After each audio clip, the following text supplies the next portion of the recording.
Hey guys, this is Greg Jones or 0779 for dragthebar.com, and today I'm going to be bringing you a video in the Tools of the Trade series, video number 7, entitled Icmizer Review. So Icmizer is a pretty awesome new piece of software that's out there. It's an ICM calculator that a lot of players are really starting to embrace, and I wanted to do a software review of it and show you some of the features and reasons why. I don't think it's going to replace Sit and Go Wizard in your arsenal, but it's certainly going to have a place in your arsenal alongside it for some specific reasons. So, like I said, it's getting real popular right now. I say especially in the heads-up Sit and Go community, but in pretty much all Sit and Go communities because it has some really nice things to offer. There's a possibility that the ICM calculations are more accurate, as we're going to talk about in a little bit. It has completely customizable ranges, which also leads to accuracy. It has a really nice calculator output for all hand results. It can do some things that Sit and Go Wizard can't do functionally, like 3-bet and 4-bet shoving analysis. It has support for MTT S&Gs before the final table in ICM calculations rather than chip EV mode. And I think it's worth taking a look at this in more detail. Alright, so first let's talk a little bit about accuracy. There are 3 important things that I think Icmizer brings to the table in terms of accuracy. I'm not going to go into a huge amount of detail about these, but you're going to be able to find, I'll show you where you can find some more fleshed out articles on them if you want to read more. They're a little bit dense, so I didn't want to spend a whole lot of time in this video talking about them. I'd rather show you the calculator, but I do want to give you a really brief overview in case you're interested in finding out more. So the first thing is that Icmizer calculates ICM differently for tie situations than Sit and Go Wizard does. And this comes from the postulate that essentially ties aren't really bad. A tie doesn't cause you to bust out of the tournament. A tie doesn't cause ICM leakage. So really, if you get into a situation where your hand is going to tie with someone, you shouldn't be considering that a tie would in any way be a bad situation. And unfortunately, Sit and Go Wizard takes some of the results of ties and adds them to your percentage of loss, which sort of skews the results a little bit in the output. So Sit and Go Wizard has 2 outcomes that it judges against, chances that you're going to win and chances that you're going to lose. And its approach to dealing with ties is to take the percentage chance of ties and increase both the winning and losing percent outcomes. So the formula they use is if you're going to win a certain percent, that's going to be calculated based on the amount of times you win plus the amount of ties that you're going to win divided by 2, which is half the ties. And it also adds half the ties to the lose percent. And the thing about this is that ties are not really a loss, but this skews the lose percent upward, and it skews the win percent downward. And so in certain cases you're going to find that the calculations for specific hands and ranges are going to be a little bit off from what you that they might actually be in reality. The second thing that Icmizer brings to the table in terms of accuracy for calculations is it includes something called the Ben Roberts ICM model. And this is a fairly new ICM model. I really can't speak specifically to the differences in terms of how the calculation is accomplished, but the result of using this model is that it more accurately values both large and small stacks. So this is a limitation that's been understood about ICM for a while. The reason why it sort of undervalues short stacks is because as a short stack you don't have a lot of chip utility left, and you really need to sort of be a little less risk averse trying to get back into the tournament as a short stack than ICM really tells you. And as a big stack, a lot of times, even though you've got a ton of chips, it's worth being a little more cautious to try to protect your equity in some spots. So ICM doesn't really do a great job at handling this, and the Ben Roberts model is a little bit more accurate on the high and low ends for chip stacks as far as what ranges it's using. The third thing that's really great about Icmizer is it has completely customizable hand ranges. It's a lot more like Poker Stove in the sense that you can specifically select and unselect exact card hands rather than using the Sklansky-Chubikov ranges. Sit and Go Wizard does okay. It allows you to sort of take the top end out of the ranges and adjust the bottom end, but you're really stuck with the Sklansky-Chubikov hand rankings. And Icmizer does have Sklansky-Chubikov in it, but it also includes a couple different ranges. Something called Power Push, which has to do with just sort of being a little bit more direct odds valued for hands where you're pushing. And then Power Call, which is a range that's better for calling. And then it also has custom ranges, and you can set up and save your own custom ranges. Or while you're in mid-calculation, you can just use any of these ranges and select and unselect cards that you don't feel are relevant. So I think that using more accurate ranges in your game is really going to lead to more, or in your calculations, is going to lead to more accurate results. Like for example, I had mentioned that Icmizer is being used heavily by heads-up players, and we've talked in the last couple of videos about the idea of making polarized ranges. So you can see that if you're using polarized ranges for a heads-up scenario, where you're not always shoving, sometimes you're going to limp call or you're going to limp fold, or and raise call and raise fold, that being able to exclude certain hands from an opponent's range that might be in the middle of their range but are not accurate based on the strategy that you know they're employing is really useful to getting an accurate range for pushing and folding over it.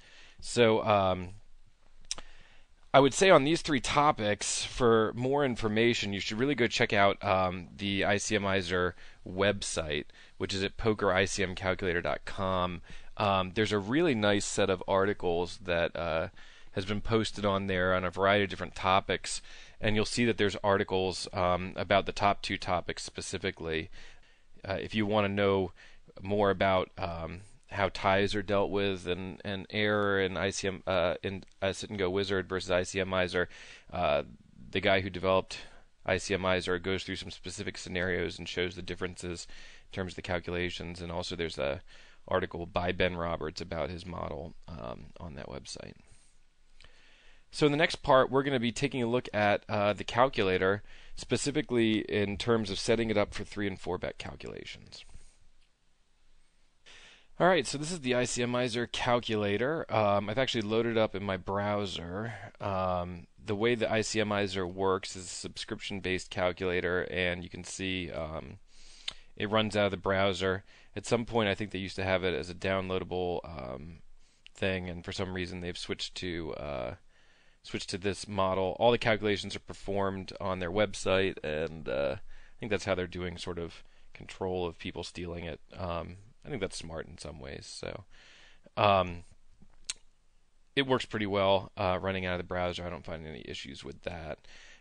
So let me just go through the sort of basic features of the calculator and take a look. First off, just you can see here you've got the default ICM and you got Ben Roberts' model for calculations.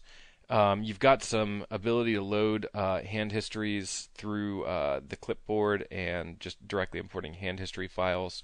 Those are pretty much self-explanatory too. So now let's get into the real meat of this thing. All right. So you can choose to output ICM in terms of percentage EV, in terms of dollar EV, which is what Sit and Go Wizard gives you, and in terms of CEV, which is also what Sit and Go Wizard gives you. Depending on what situation you're using this for, different ones are going to be important. Obviously, we care more about dollar and percent EV in situations where you're not heads up. In heads up situations, CEV is equivalent to dollar EV, so we can just use that. And so I'm going to set it to CEV, and then I'm going to go ahead and set us up for a heads up sit and go. So you've got your blind level. You can change the number of players at your table from 2 to 10, basically. This is your sit and go versus MTT selector, we're going to start with STT and look at the heads up situation first. And then you basically got this little window down here which does some neat stuff. You can select the hand that you actually hold. It doesn't really hurt to leave it on pocket aces for now. And I'm going to set it up for a hyper turbo situation similar to what's on Poker Stars or America's Card Room or Black Chip Poker. And let's set the blind level to being something like 1530 or I don't know, 2040, something in that range, something low. And we're going to make ourselves the hero in the small blind. And we're going to analyze first a 3-bet situation where we're going to make a min raise and then the big blind is going to shove over us. So you click on this and you go ahead and you set the bet box to 80, which would be a min raise. Hit raise 80. And now we're going to have a situation where we set the big blind to pushing all in. And in this main ranges box, you have a box range that you can edit for the big blinds range. And we can set the hand rankings to a couple different things. Sklansky-Chubikov, power push, doesn't really matter too much. But let's go ahead and assign them a fairly decent, I'd say, reshoving all in range. You can see that when we put these hands in, it sort of gives us the Sklansky-Chubikov, but then we can go ahead and edit these things at will. So I don't know, maybe he's not re-stealing with pocket 2s and 3s, maybe he's re-stealing with more high card type hands. This is a completely inaccurate range right now, but I just want to give you the idea that you can select stuff. This range would be highly dependent on the range we're min raising. So anyways, let's just use that for now. If you want, you can actually save ranges into the saved ranges column. I expect we're going to talk about that a little bit more in another video coming up here shortly, but for now you can see, like, if you have some really nice basic ranges, let's say you've got a standard 3-betting range for your stakes for the population, you could go ahead and just stick it in here, and you'd know whenever you want to look at a 3-bet situation, the first thing you could do is pull that up. So we'll go ahead and close that down. Now we've got fill-in re-stealing about 27%, and then we go ahead and we run the calculation. And here, this is one of the things I think is such a strong aspect of this program, is it gives us this beautiful output for all hands as far as their value in terms of calling. So the result is always going to be hero's result based on the ranges given. And this is telling us all the hands from our opening range that we can go ahead and call with. And it gives you the calculation in terms of CEV for all of these hands. So I don't know if you can see this. It's kind of small numbers, but down here pocket 2s tells you have a 30 chip CEV, 30.9 chip CEV. And one of the really nice things about this calculator also compared with the Nash calculator we talked about from Hold'em Resources is there's also a difference function like in Sit and Go Wizard where we can actually say we don't want to take thin edges, we're going to only take an edge where we're winning 30 chips. And you can see that deselects the outline around these boxes of the hands that no longer meet that that edge difference. And so now you see they're still green, but they're not highlighted anymore as far as the hands in your range that you might want to reshove against this opponent. So it's really nice. I think it's really nice to be able to look at some of these hands and be able to see what hands are really on the fringe. Like, for example, King 9 suited here, if you just set a 0 EV, you can tell it's only losing 3 chips. In this case, that's not so bad. That's still very close to break even, whereas some of these hands are much worse off, and it'll tell you things like your Jack 10 suited is not losing too many chips. Your aces, so your Jack 10 suited here loses less chips than Ace 2 offsuit for re-stealing. or for calling the resteal. So, it gives you an idea of if you need to expand your ranges against somebody, which hands you can properly expand with. And I just think that's really nice. All right, so the next situation I want to take a look at is how to decide whether we can 3-bet shove all in profitably. So we're going to build this up, and we're going to start by putting ourselves in the big blind, and we're going to have villain min-raising to 60 chips at the 15-30 blind level, and then we're going to give ourselves an all-in shove. And there are going to be 2 ranges that are associated with this.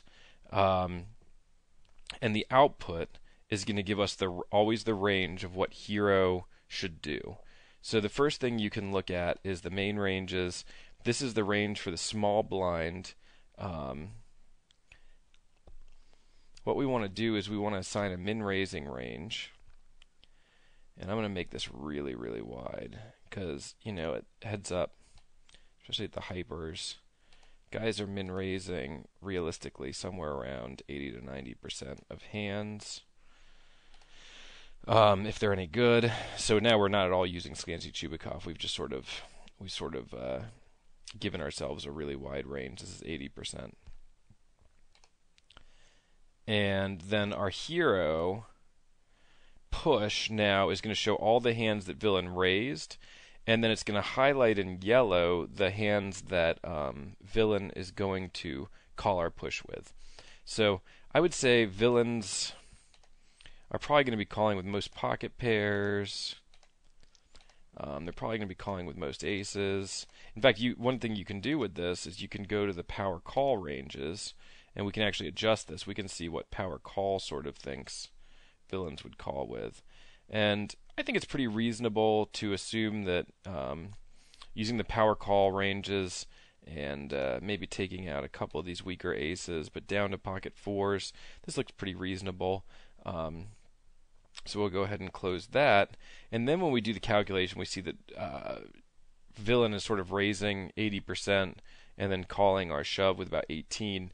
One of the things we know from just ABCS&G and some of these other things is anytime we're 3-betting over a range where the villain is folding the majority of their hands, we're going to be profitable with an extremely wide range.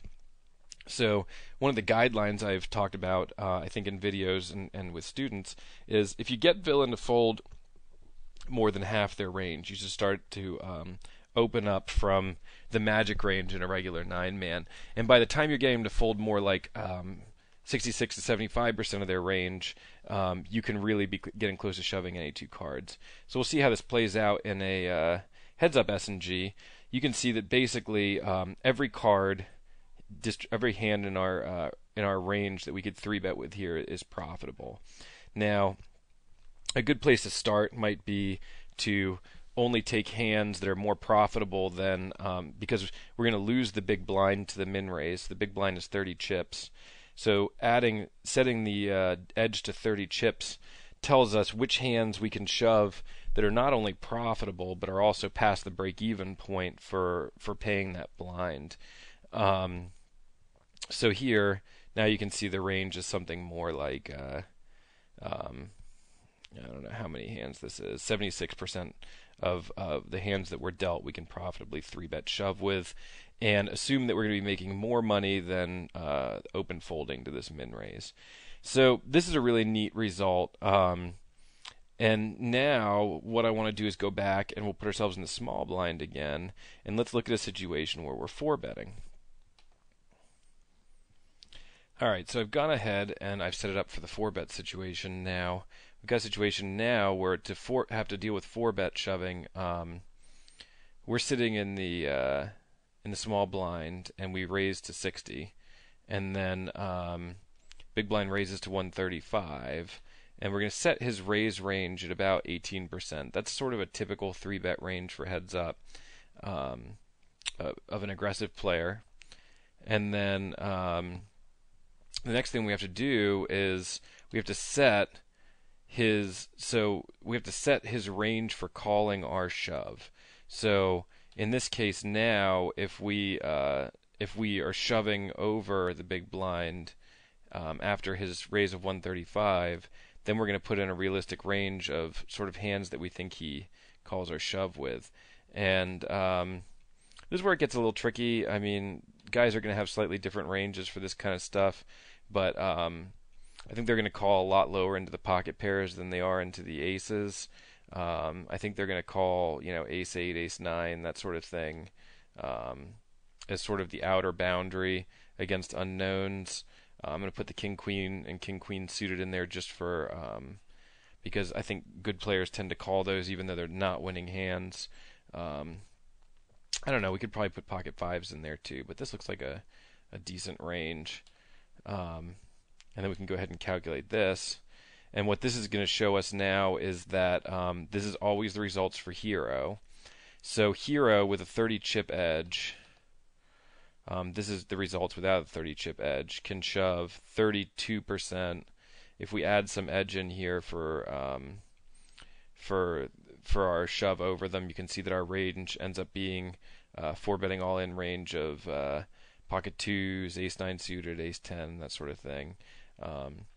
So this would be now our 4-bet all-in range. And the reason why this is wider than the calling range that we described is partially because we expect villain to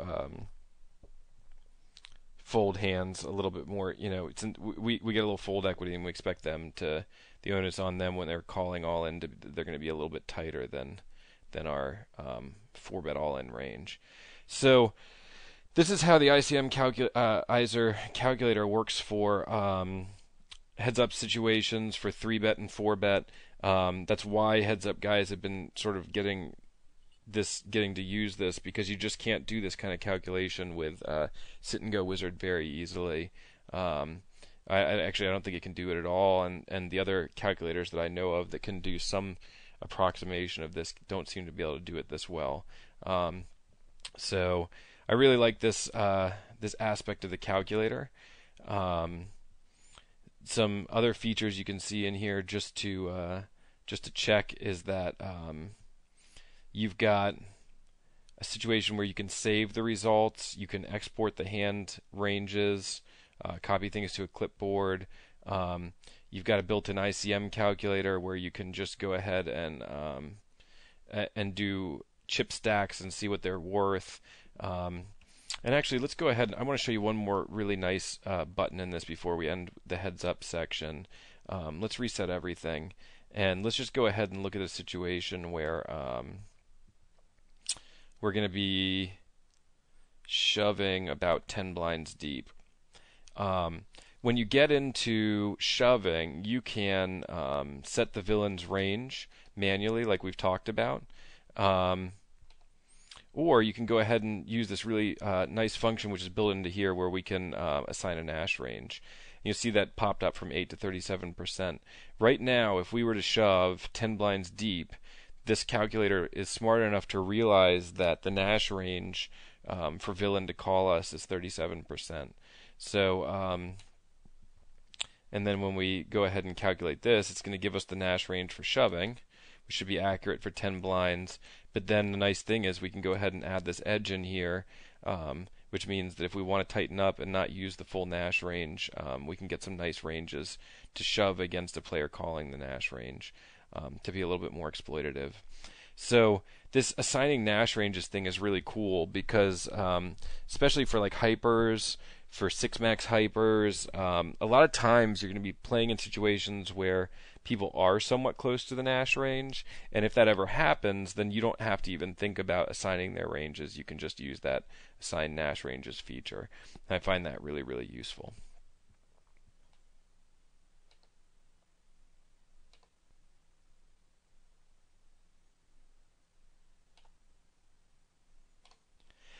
Alright, so the other thing I got a little bit excited about when I saw this calculator for the first time is that you can really use this thing for real MTTS&G calculations, which is kind of awesome. So let me go ahead here and just go ahead and we're going to switch to money EV or percent EV. It doesn't really matter, which whenever you feel is easier. I'm sort of used to percent EV from using Sit and Go Wizard. And then you're going to set up your structure. And let's take a look at a PokerStars 90-man S&G. And let's take a look at the situation where We're about 10 blinds deep. And then we're going to go ahead and say that we've got 9 players at the table. And we're going to set this to MTT. And when you set it to MTT, you see this whole box pops up where it has some information: how many chips are in your tournament, what the average stacks are, how many players are remaining. That's all the stuff that, when you're just looking at a single table, you really need to calculate ICM, and which Sit and Go Wizard doesn't support, which is why Sit and Go Wizard only really does final table, because it has all of the chip stack information. Here, Icmizer is just going to assume that everybody else sort of is the average chip stack for their calculations, which is pretty accurate.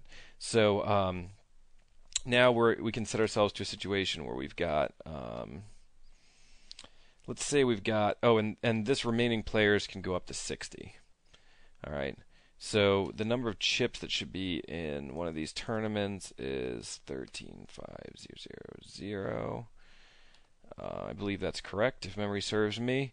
And with 60 players remaining, the average chip stack is going to be 2250. So let's actually set all of these to 2250. And actually, we'll change the blind level so that we're around 10 blinds, maybe. Or actually, no, I'll tell you what. Let's leave the blind level a little lower, and we'll take a look at a restill situation. So 2250.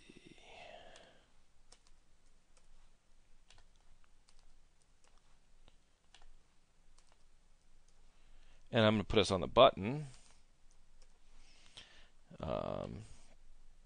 And I'm going to look at a situation where MP, I'm going to put a situation where MP1 is going to raise to 325 chips. Alright, so if MP1 raises to 325 chips, then, and we've got their raising range, then we can go up and set ranges for everything that happens after our decision. And then this, with all this information in there, we're going to be able to figure out what our decision ought to be. So you can see here that the hero push box, then we have the overcall for small blind, big blind, and MP1. And then if we fold, we have the information for what happens for small blind, big blind, and MP1.